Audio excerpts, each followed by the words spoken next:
మధ్యప్రదేశ్లో దారుణం జరిగింది. నల్లగా ఉన్నాడని ప్రియుడితో కలిసి భర్తను భార్య హతమార్చింది. అనంతరం తన ఇంట్లో దోపిడీ జరిగిందని, దొంగలు తన భర్తను హత్య చేశారని సినిమా రేంజ్లో కథ అల్లింది. తారుకి చెందిన దేవకృష్ణ పురోహిత్ సుగంధ ద్రవ్యాల వ్యాపారం చేసేవాడు. ఈ నెల 7న తన సొంత ఫ్లాట్లోనే హత్యకు గురయ్యాడు. మృతదేహంపై పదునైన ఆయుధంతో దాడి చేస్తున్న గాయాలున్నాయి. ఇంట్లోకి చొరబడ్డ దొంగలు విలువైన వస్తువులను చోరీ చేసి తన భర్తను చంపినట్లు మృతుడి భార్య పోలీసులకు ఫిర్యాదు చేసింది.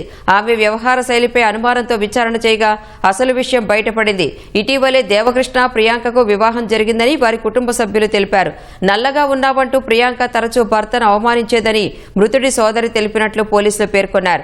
ప్రియుడు కమలేష్ కు సన్నిహితుడైన సురేంద్ర భట్టతో కలిసి దేవకృష్ణను హత్య చేయాలని ప్రియాంక ప్రణాళిక రచించిందని తెలిపారు. హత్య జరిగిన ఫ్లాట్లో దర్యాప్తు చేస్తున్నప్పుడు ఆమె నగలు దొరకడంతో అనుమానం మొదలైంది. ఆ కోణంలో దర్యాప్తు చేయగా ప్రియాంక పొంతన లేకుండా సమాధానం ఇచ్చింది. దర్యాప్తు ముమ్మరం చేయడంతో హత్యోదంతం బయటపడింది. నిందితులు కమలేష్, ప్రియాంకను అదుపులోకి తీసుకున్నట్లు పోలీసులు తెలిపారు.